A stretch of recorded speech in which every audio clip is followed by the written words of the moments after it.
So this is example number 1 for circulation. In this example, you're asked to calculate the circulation of the following vector field, velocity field.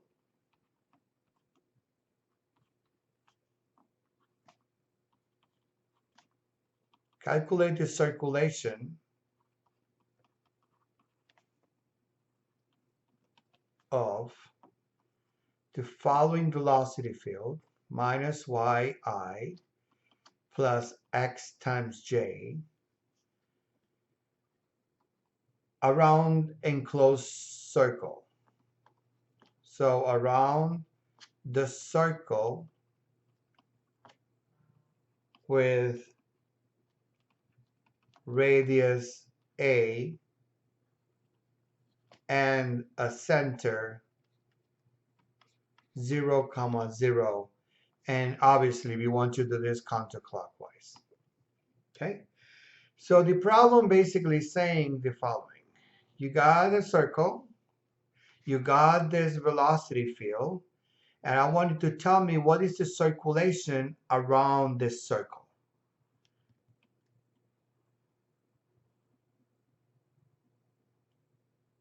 Okay, this is x, this is y, and this is the enclosed circle. We're going to do this 2 different ways. We're going to apply the Stokes theorem. We're going to use first the line integral, then we're going to use these double integrals for the surface. And you show the answer is the same. For the line integral itself, we just have to, the best way to do this problem is, since we are working as in cylindrical coordinates, is to apply this a, this is theta, and do a parameterization of the equation and say, I want to define a new r. Okay, so my path is going to be a small path. Oops.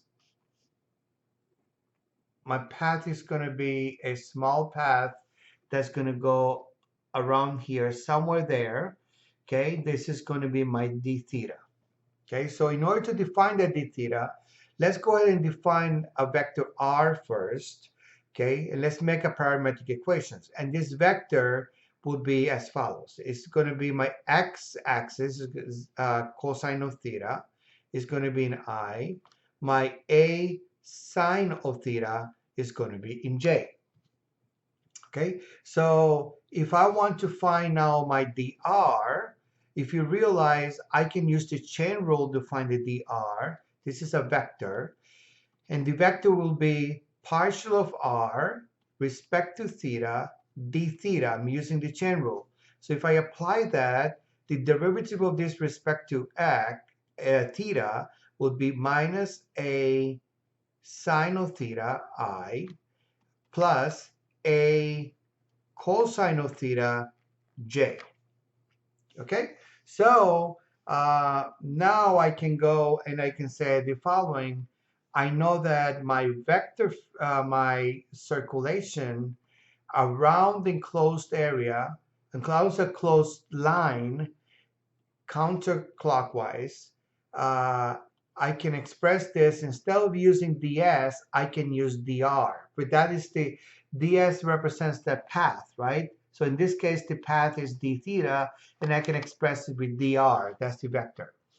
Okay, so I have my velocity vector v in my problem, and my velocity vector v, then in my new coordinate system, if you would, in the x and y, I can say my new x in the polar coordinates, x is equal to a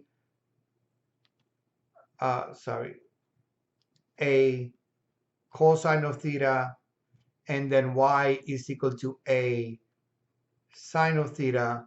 So if I plug inside there, you can see that your vector v becomes minus a sine of theta I plus a cosine of theta j. Okay, so, and for my previous page, you find that dr is equal to, this is this derivation right here. I'm sorry, there is a d theta missing there. Okay, that's important. So that would give me minus a sine of theta I plus a cosine of theta j d theta. Okay, so now I take this expression, I plug it inside there, I take this expression and I plug it inside here and I take the dot product. Okay, so if I did that dot product, let's work out this integral in detail. So you will find this is the enclosed integral of v dr, and that would give you, I am going from 0 to 2 pi. Why? Because I'm starting at 0 and I'm going to end at 0. Okay, and that would give you minus a sine of theta I plus a cosine of theta j. I'm going to take the dot product.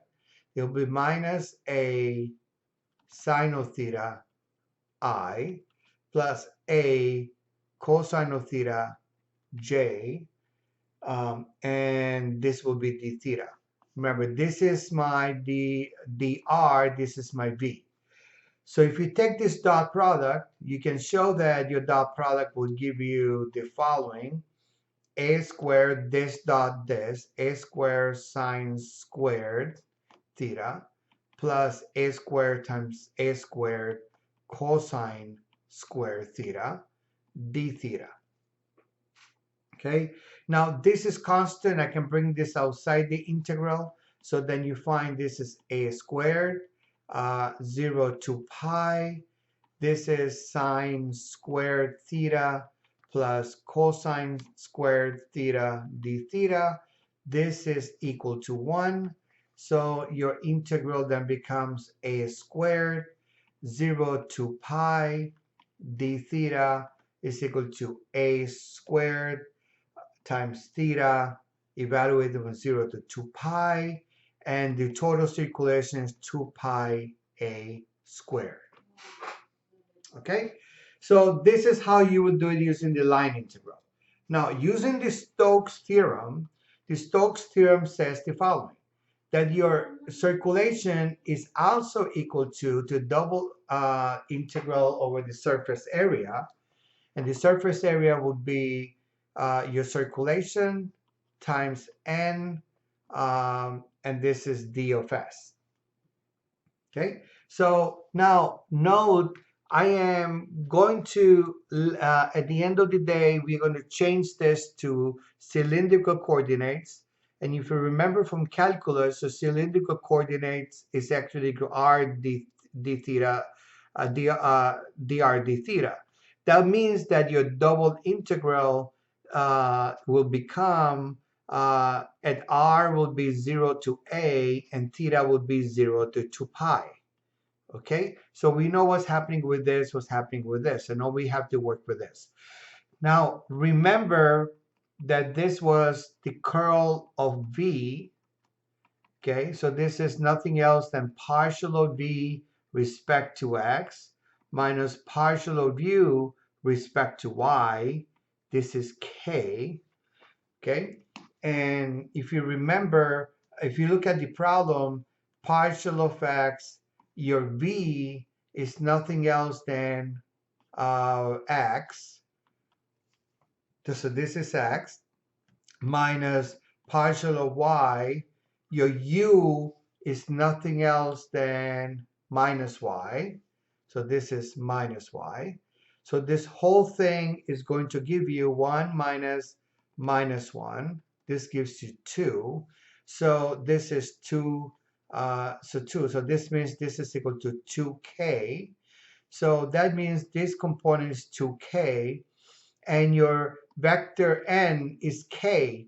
Why is it k? Because it's going about this axis, coming outside the plane. Outside the plane. So if you plotted this, if I could plot this in 3 dimensions, this would be x, y, then your z comes in this direction. Okay, so you're coming outside the plane, you're coming in this direction, so you're rotating about this. Okay, So that's why you have this k coming here. So if you take that dot, uh, so you take this dot product, that would give you 2. Okay, so that means that your integral then becomes 0 to 2 pi, 0 to a, 2r dr d theta. Okay, so I worked your first integral first, and this integral gives you the following. 2r dr gives you r squared divided by 2 over 0 to a, and this gives you r squared.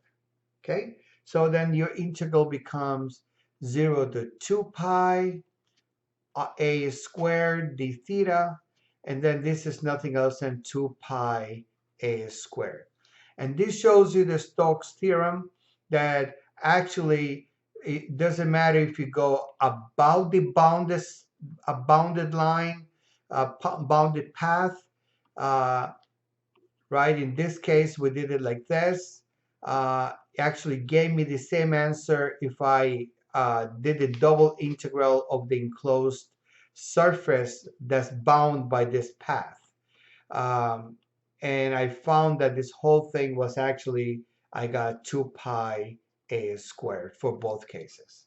So this is how your Stokes theorem actually works. This is example number 1.